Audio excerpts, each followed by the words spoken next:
I should never have noticed him, and he should never have looked back.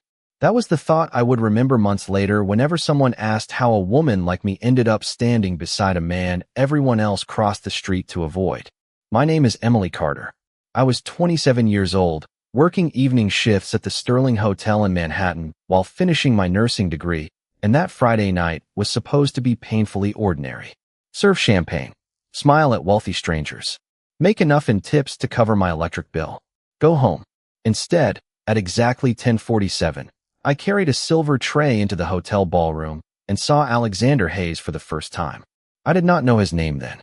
I only knew the room reacted to him before I did. Conversations softened. A hotel executive straightened his jacket. Two men near the bar quietly moved aside. Alexander walked beneath the chandeliers in a perfectly tailored black suit. His dark hair swept neatly back, his expression calm enough to be unsettling. He was probably 35. Tall, broad-shouldered, gray eyes. The kind of man who did not search a room for attention because attention found him first. Emily. My supervisor touched my elbow. Private table. Champagne. Why me? Because everyone else suddenly remembered they are busy. He disappeared before I could argue. Great. I adjusted my tray and crossed the ballroom. Rain painted silver lines across the enormous windows behind Alexander's table. Manhattan glittered 40 floors below us, beautiful and distant. 3 men sat with him, but Alexander was the only one who looked up when I approached. Champagne? I asked. Not for me. His voice was quiet. American. Controlled. Water, please. I reached for the bottle. That was when a folded piece of paper slipped from beneath one guest's leather portfolio and landed near my shoe. I bent automatically. Do not touch that. The warning came from the man beside Alexander. My hand stopped inches from the paper. Sorry. I straightened. Alexander looked at his associate, then at me. She was trying to help. She should not be near this table. Something about the man's tone irritated me. Maybe I was tired. Maybe I had spent too many years watching rich people mistake service for obedience. Then you should probably stop dropping things on the floor, I said. Silence. Complete silence. My supervisor stared from across the ballroom as if I had just canceled Christmas. Alexander studied me. Then, unexpectedly, the corner of his mouth moved. What is your name? It is on the badge. His eyes dropped briefly to it. Emily Carter. Hearing my name in his voice made me strangely aware of how quiet the table had become. You are not afraid of offending customers. I am afraid of losing my job. That is different. This time he actually smiled. Small, brief, human. Then his gaze shifted past my shoulder, and the warmth vanished. I followed his eyes toward the balcony doors. A man in a charcoal suit stood there watching us. The moment I noticed him, he turned away. Alexander rose. Emily, go back to the kitchen. Why? Please. The word surprised me more than an order would have. I picked up my tray. Before I could move, Alexander leaned slightly closer, keeping a respectful distance. Whatever happens in the next 5 minutes, stay inside this hotel. My pulse jumped. What is supposed to happen? He looked toward the balcony again. Something that was never supposed to involve you. Then I noticed the folded paper still on the floor. It had opened when it fell. I could see only one line from where I stood, but it was enough to make my hands go cold. Emily Carter arrives at 10:45. I looked at the paper again. Emily Carter arrives at 10:45. My name. My schedule. Written on a document belonging to men I had never met. The ballroom noise seemed to fade beneath the sound of my own heartbeat. Why is my name on that? I asked. Alexander did not answer. He bent, picked up the paper, folded it once, and placed it inside his jacket. Go to the kitchen, Emily. Not until you tell me what that means. His associate leaned forward. Miss Carter, this is not your concern. My name is literally on the page. Alexander raised one hand, and the man stopped speaking immediately. That tiny gesture told me more about Alexander than his expensive suit ever could. People listened when he moved. You are right, Alexander said. You deserve an explanation. Good. But not here. That sounds convenient. His gray eye stayed on mine. It is necessary. I should have walked away. Instead, I noticed the man near the balcony again. Charcoal suit. Silver tie. He was speaking quietly into his phone while watching me through the reflection in the glass. My stomach tightened. Alexander followed my gaze. Do you know him? No. Has anyone unusual approached you this week? I serve wealthy strangers every night. You need to narrow that down. Under different circumstances, his almost smile might have made me relax. It did not. Anyone asking about your schedule? He said. I thought back. Monday afternoon, a man had called the hotel asking whether I still worked Friday events. My coworker had mentioned it because she thought he was an old boyfriend. I had laughed. Now I was not laughing. Someone called. Alexander became very still. When? Monday. Did they leave a name? No, his associate stood immediately. Alexander looked at him. Check it. The man walked away without another word. I folded my arms. Who are you? Alexander Hayes. That tells me your name. For tonight, that is enough. Not for me. His gaze softened slightly. I own several logistics companies, hotels, and restaurants. My family also has interests that do not appear on corporate brochures. That is a very polished way of saying something suspicious. I have had practice. I stared at him. Are you involved with organized crime? The question sounded ridiculous the moment it left my mouth, like something from a movie. Alexander did not laugh. My family has been called many things. Cold moved through me despite the warm ballroom. And you? I inherited their name. I am still deciding what deserves to survive with it. Before I could answer, my supervisor hurried toward us. His face had lost all color. Emily, there is a problem downstairs. What happened? Someone came to the front desk asking for you. Alexander's expression hardened. Who? He said he was her brother. My confusion turned instantly to fear. I do not have a brother. Alexander stepped away from the table. Where is he now? He left when security asked for identification. Alexander looked at me. You are staying inside. You cannot decide that. No, he said quietly. But you should know someone came here using your name, and someone else knew exactly when you would arrive. The ballroom suddenly felt enormous, every doorway too far away. My phone vibrated inside my apron. Unknown number. I opened the message. Do not leave with Alexander Hayes. He is the reason they found you. I lifted my eyes toward him. What? He asked. I turned the screen around. Alexander read the message, and for the first time since I had met him, his composure cracked. Emily, he said, lowering his voice. There is something about your family you need to know. What about my family? The question came out quieter than I intended. Alexander glanced toward the ballroom, then toward my supervisor. We need somewhere private, but you choose where. That last part mattered. I pointed toward the hotel library beside the main lobby, a glass-walled room visible from the front desk. There. Fine. We crossed the ballroom together. I could feel people watching him, then watching me because I was beside him. Alexander kept several feet between us. No hand at my back. No attempt to steer me. Somehow that made his presence feel more powerful, not less. Inside the library, warm lamps glowed over leather chairs and dark oak shelves. Through the glass wall, I could still see hotel guests moving through the lobby. Talk, I said. Alexander remained standing. Your mother's maiden name was Whitmore. My breath caught. How do you know that? Because 28 years ago, Daniel Whitmore worked for my father. My grandfather? I had barely known him. Mom never discussed her family beyond saying they had become strangers long before I was born. What did he do? He handled financial records for several Hayes companies. I stared at Alexander. Legitimate companies. A pause. Some were. My stomach tightened. And the others?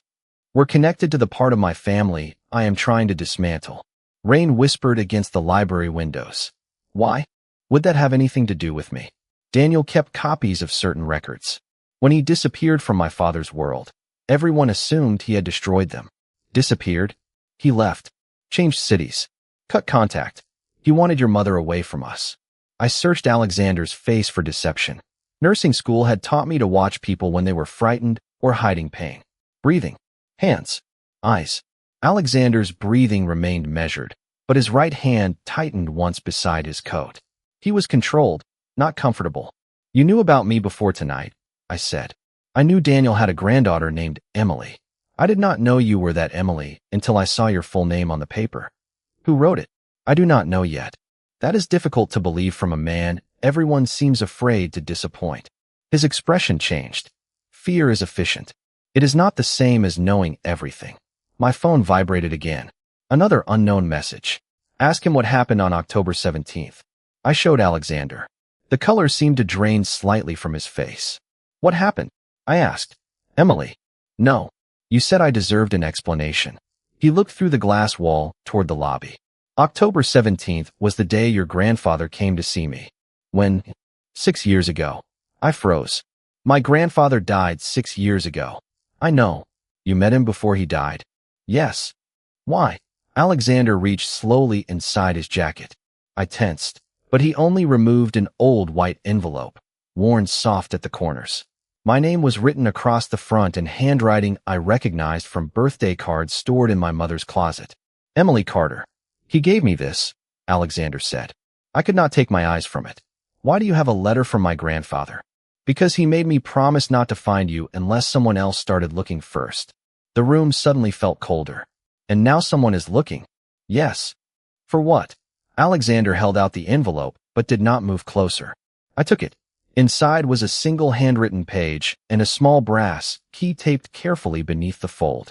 I read the first sentence.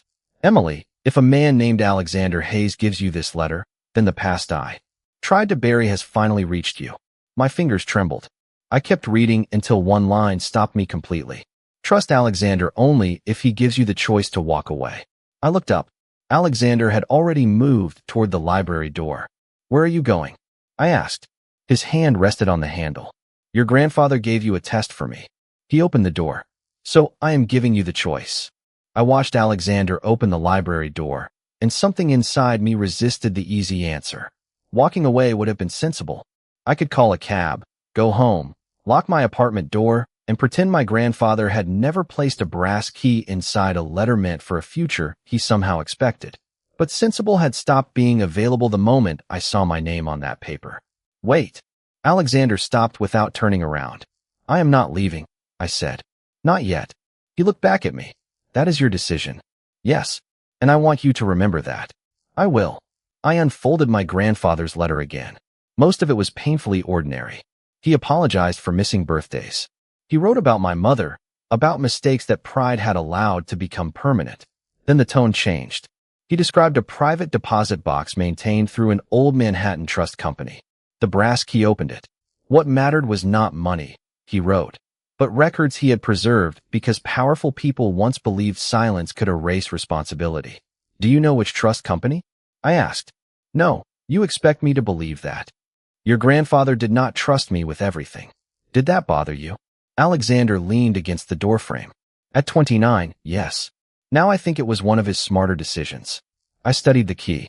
A tiny number was engraved near its base. 714. Does that mean anything? Alexander shook his head. I examined the envelope again. Nothing. Then I remembered my grandfather's birthday cards. He always signed them with the same strange phrase. Keep your eyes open. I held the envelope toward the lamp. Faint lettering appeared beneath the flap, almost invisible against the paper. Hudson Commonwealth Trust. Alexander's expression sharpened. I know that. Name. You just said you did not know the company. I did not. Hudson Commonwealth closed 5 years ago, but its private accounts were transferred to Sterling National Custody. I stared at him. Sterling? No connection to this hotel. Tonight, I am suspicious of coincidences. You should be. My phone vibrated again. This time there was no message, only a photograph. It showed the entrance of my apartment building in Queens. Taken at night. Recent enough that the flower shop next door had the same summer display I had passed that morning. My breath shortened. Alexander saw my face. What is it? I showed him. His entire posture changed. Do you live alone? Yes. Then do not go home tonight. There you go giving orders again. Advice, he corrected immediately. Strong advice. Despite everything, I almost smiled. Then another message arrived. The key does not belong to Hayes. Bring it to the east entrance of Bryant Park at midnight. I checked the time. 11:21. They know about the key. Alexander stared at the screen. Which means someone knew what Daniel gave me 6 years ago. Who? Very few people. Your father? Silence. That was enough. Is he alive? I asked. Yes. Does he still control your family? Alexander looked through the library glass toward the glittering ballroom. He believes he does. And you? His gray eyes returned to mine. I have spent 6 years making sure belief is all he has left. The answer should have frightened me. Instead, it clarified something. Alexander was not standing outside his family's world. He was standing at its center, changing it from within. I slipped the key into my pocket. I am going to Bryant Park. Then I am coming. The message says alone. You can go alone if you choose. He paused. But I can be nearby if you choose that too. There it was again. Choice. Exactly what my grandfather had told me to watch for. I picked up my coat. Stay close enough that I can see you. Alexander nodded. Done. As we stepped into the lobby, my phone vibrated one more time. A new message appeared. If Alexander comes with you, ask him why your grandfather was afraid of Richard Hayes. I stopped. Walking. Alexander saw the name on my screen. His expression went completely still. Richard Hayes, I whispered. Your father. Alexander looked toward the rain-darkened windows. Yes. What did he do? His answer was almost too quiet to hear. He is the reason your grandfather spent the rest of his life hiding the truth. Richard Hayes. The name followed us out of the Sterling Hotel and into the damp Manhattan night like a shadow I could not shake. The rain had slowed to a mist, leaving Fifth Avenue glossy beneath streetlights and passing headlights. Bryant Park was less than a mile away, but every block gave me another question. You said your father is the reason my grandfather hid the truth, I said. Alexander walked beside me, close enough to help if I asked, far enough that I never felt guided. What truth? Daniel discovered that legitimate Hayes companies were being used to conceal financial arrangements that should never have existed. Your father created them? He approved them. And you knew? Alexander's silence lasted 3 steps. Not then. When did you find out? 6 years ago. October 17th. I stopped beneath the awning of a closed bookstore. The day my grandfather met you. Yes. His face looked different beneath the cold white streetlight. Less like the untouchable man from the ballroom. More like someone carrying a debt nobody could see. Daniel came to my office with copies of financial records. He expected me to protect my father. Did you? No. The answer came without hesitation. I helped Daniel separate innocent employees and legitimate businesses from the accounts Richard controlled. Then I began removing my father's authority one company at a time. That sounds almost noble. Alexander met my eyes. It was not. I should have asked questions years earlier. I appreciated that he did not ask me to forgive him for something I had only learned about 10 minutes ago. We continued toward Bryant Park. At 11:43, the park appeared ahead, wet trees glowing beneath rows of lamps. I could see the east entrance from across the street. Stay here, I said. Alexander stopped. If that is what you want. It is. I crossed alone. My pulse climbed with every step, but the park was not deserted. A couple hurried beneath an umbrella. A delivery cyclist passed along the avenue. 2 tourists stood beneath an awning studying their phones. Ordinary life. That helped. At the entrance stood an older woman in a navy raincoat, holding a closed umbrella. She looked directly at me. Emily Carter? Who are you? Margaret Whitmore. The last name hit me first. Whitmore. Her eyes softened. Daniel was my brother. I forgot the cold. My grandfather had a sister? He had a family before fear convinced him distance would keep everyone safe. I glanced across the street. Alexander remained exactly where I had left him. Margaret noticed. Alexander Hayes? Yes. And he stayed back when you asked? Yes. Something like relief crossed her face. Then Daniel was right about him. I pulled the brass key from my pocket. What does this open? Margaret did not reach for it. A private custody box transferred from Hudson Commonwealth. Box 714. What is inside? Your grandfather's original records and a statement explaining everything. Why contact me like this? Why the messages? Why photograph my apartment? Her expression changed. Emily, I sent you one message. My stomach dropped. Which one? The message telling you to bring the key here. The city noise seemed to disappear. You did not send the others? No. I turned toward Alexander. He was already watching me closely, reading the alarm on my face from across the street. My phone vibrated. Unknown number. I opened the message. Margaret is lying. Ask her who told Richard Hayes you had the key. I slowly lifted my eyes. Margaret had gone pale. Then a black luxury sedan stopped at the curb behind her. No one stepped out. The rear window lowered several inches. Alexander crossed the street immediately, but stopped beside me instead of moving in front of me. A calm, older voice came from inside the car. Emily Carter. Margaret closed her eyes. Alexander's jaw tightened. I looked at him. Who is that? His answer was quiet. My father. For one strange second, nobody moved. The black sedan idled beside Bryant Park. While mist gathered on its polished roof, and the man inside remained mostly hidden behind tinted glass. I could see silver hair, a pale hand resting on the door, and the edge of an expensive charcoal coat. Alexander stood beside me, not in front of me, but his entire presence changed. The warmth disappeared from his face. "Richard," he said. "Not Dad. Not Father. Richard." The rear window lowered another few inches. "You have made this unnecessarily complicated, Alexander. She is not part of your business." Apparently Daniel Whitmore disagreed. Richard's voice was calm, almost pleasant, which somehow made my skin feel colder. I tightened my fingers around the brass key. "Did you send the other messages?" I asked. Silence came from the car. Alexander glanced at me, but he did not interrupt. "The photograph of my apartment," I continued. "The warning about Alexander. The message about October 17th. Was that you?" Richard gave a quiet sigh. "I was trying to make sure you understood the situation before my son influenced your judgment. By following me? By giving you information. Those are not the same thing." Margaret stepped closer to me. "Emily, do not give him the key." Richard ignored her. "Your grandfather stole confidential records from my companies. My grandfather preserved evidence. That is one interpretation." I looked at Alexander. "And yours?" "Daniel preserved evidence." Richard laughed softly from inside the sedan. "There. You see? My son has always preferred morality when it costs someone else." Alexander did not react.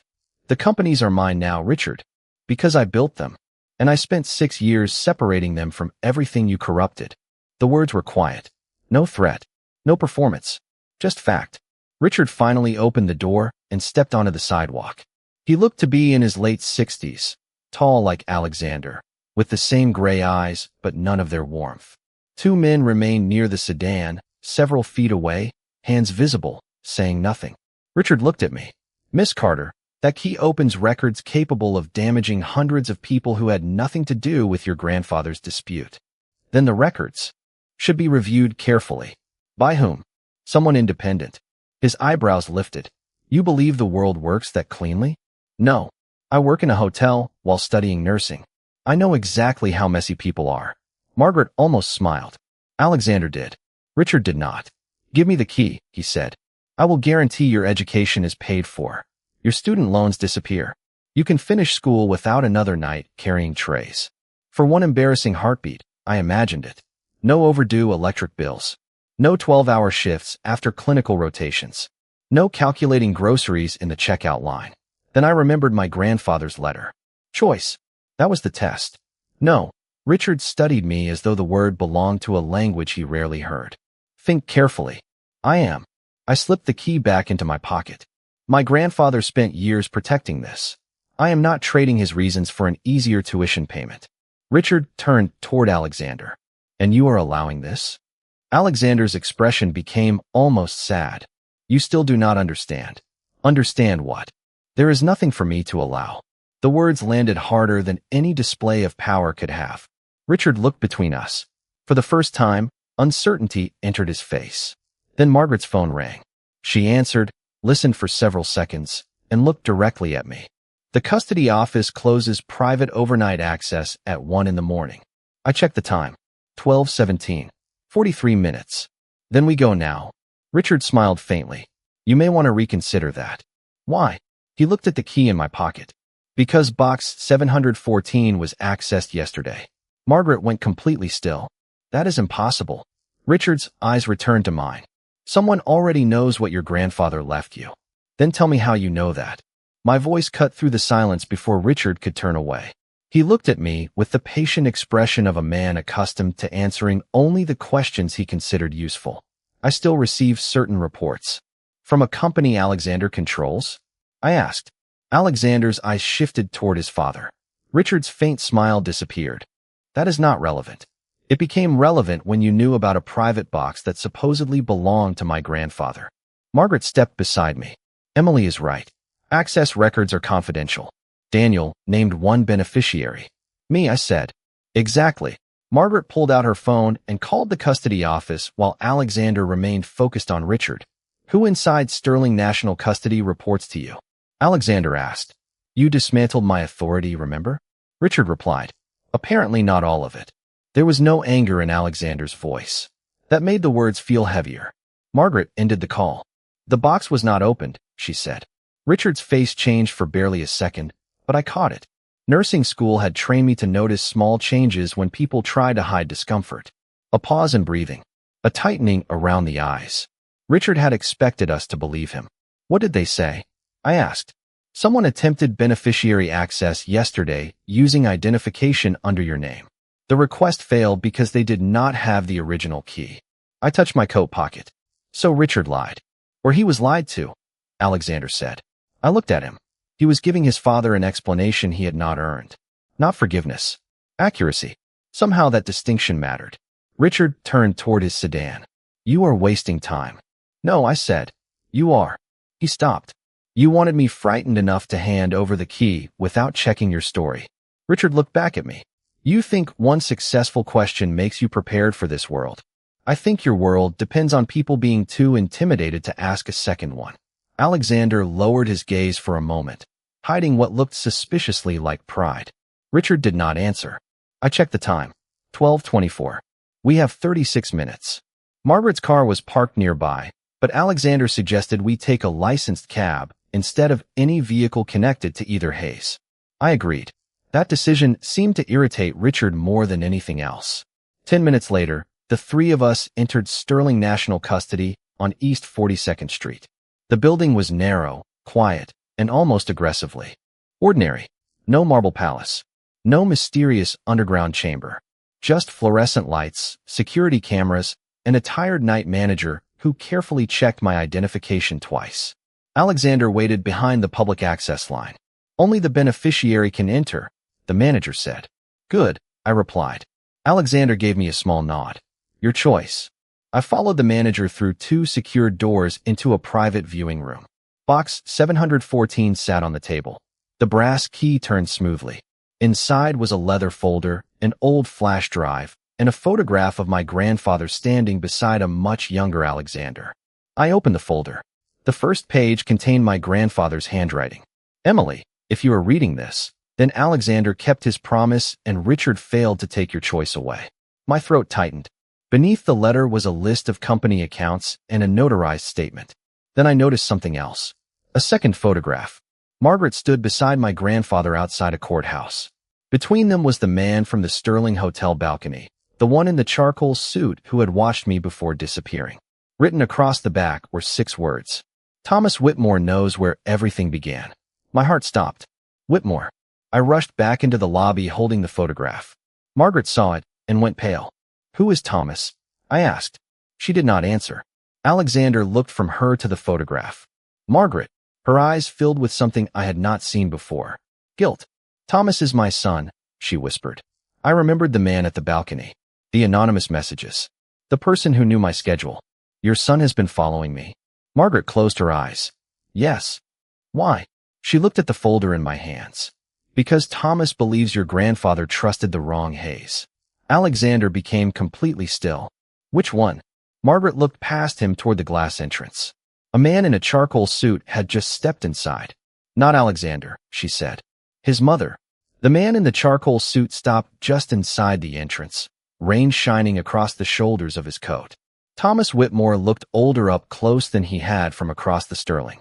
Ballroom, maybe 40, with tired eyes and the guarded expression of someone who had spent too many years carrying information he did not trust anyone else to hold. Mom, he said quietly. Margaret stepped toward him. You should have told me what you were doing. You would have stopped me.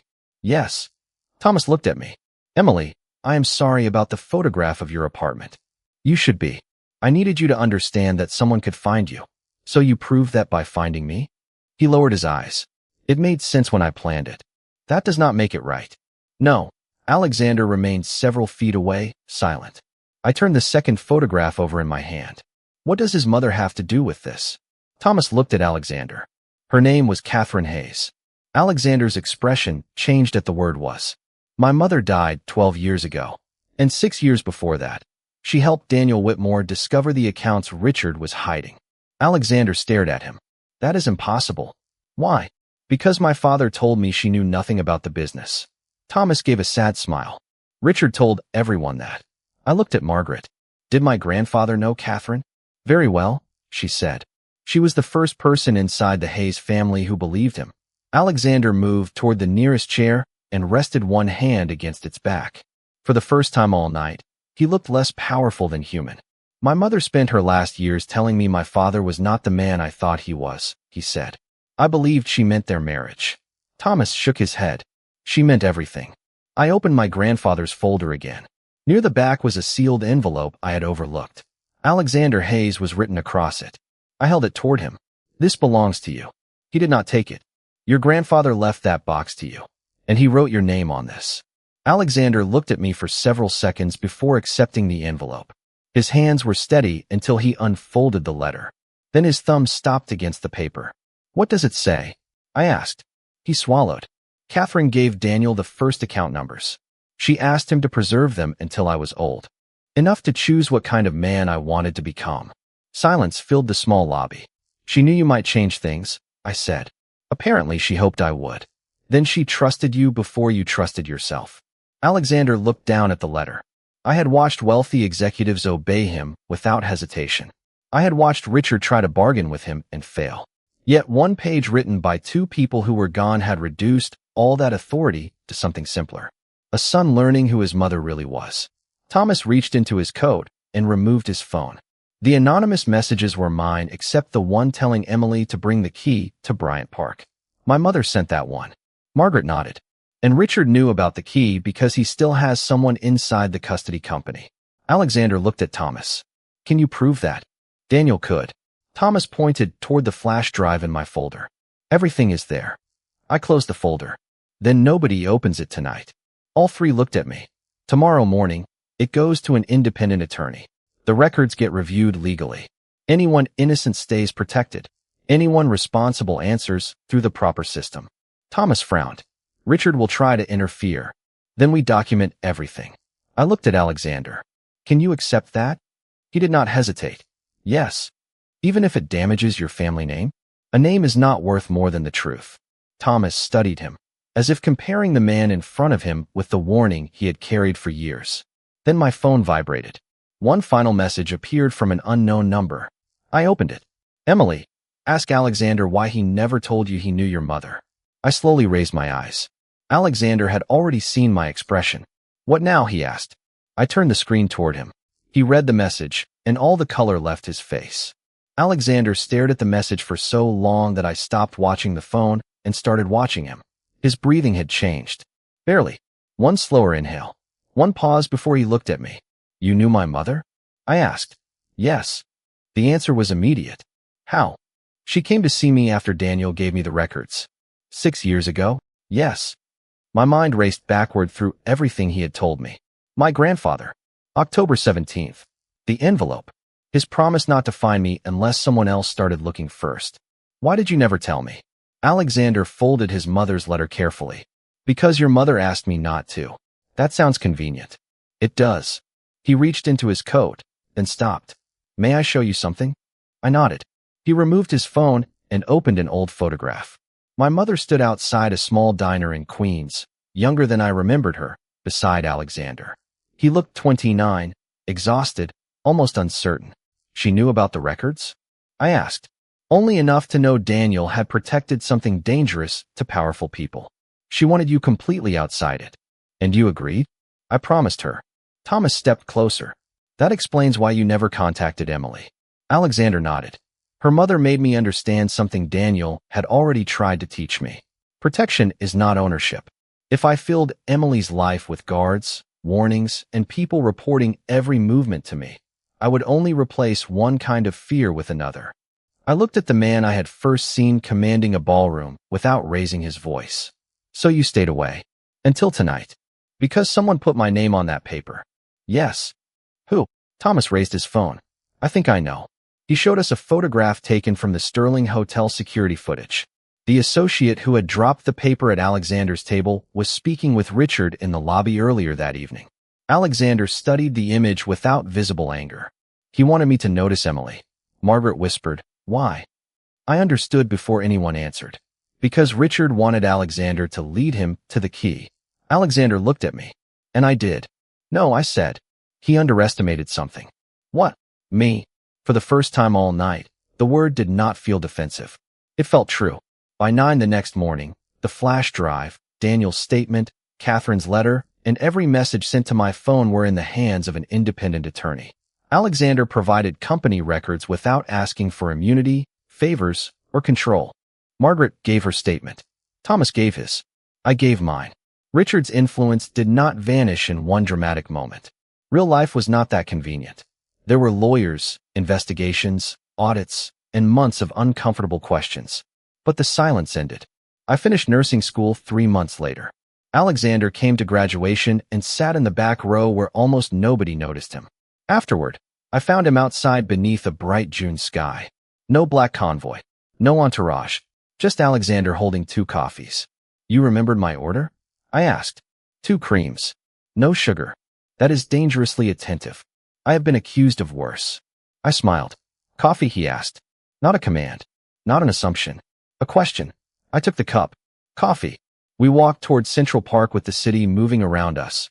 Ordinary and loud and alive. I had once believed powerful men changed the world by making everyone else obey. My grandfather knew better. Alexander learned better.